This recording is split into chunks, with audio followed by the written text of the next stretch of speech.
नमस्कार दोस्तों, रोजगार हब पर आप सभी का स्वागत है। जैसा कि आप सभी जानते हैं, मैं मैथ से रिलेटेड कई सारे कॉन्सेप्ट लाता रहता हूं। तो अगर आप हमारे चैनल पर नए हैं तो हमारे चैनल को सब्सक्राइब करना ना भूलें।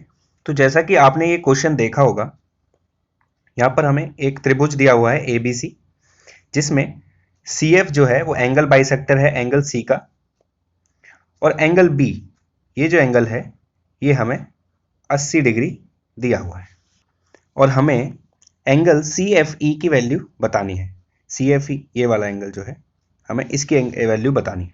तो जैसा कि आप जानते हैं, किसी भी त्रिभुज के तीनों कोणों का योग, तीनों एंगल्स का जो सम होता है वो कितना होता है? 180। तो अगर मैं इस एंगल C को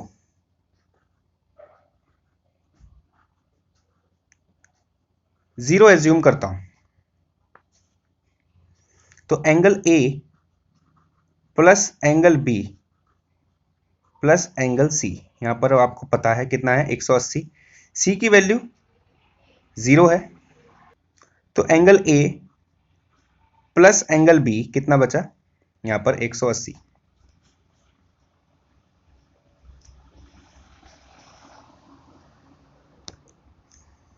लेकिन आपको पता है एंगल B की वैल्यू यहां पर 80 है, तो एंगल A यहां पर कितना बचेगा? आप देखेंगे यहां पर 100 डिग्री बचेगा।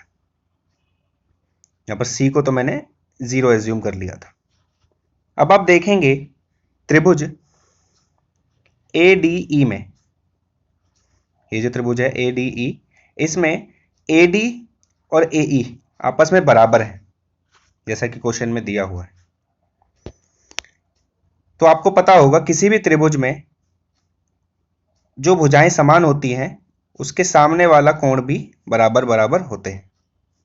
इस तरीके से एंगल D जो है एंगल E के बराबर होगा। तो इस त्रिभुज में आप देखिए, अगर ADE के कोणों का सम 180 होता है तो यह 100 हो गया। अब एंगल D और एंगल E का जो सम है वो 80 बचा, यानी जब ये बराबर है यानी ये हो गया 40 और ये भी हो गया 40। तो अब आप देखेंगे कि ये जो त्रिभुज है, ये जो एंगल है AED, ये किसका सम है? एंगल EFC और एंगल ECF।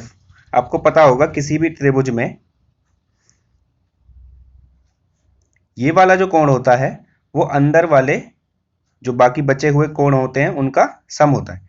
तो आप देखेंगे यहां पर त्रिभुज EFC में, त्रिभुज EFC के अंदर जो एंगल AED है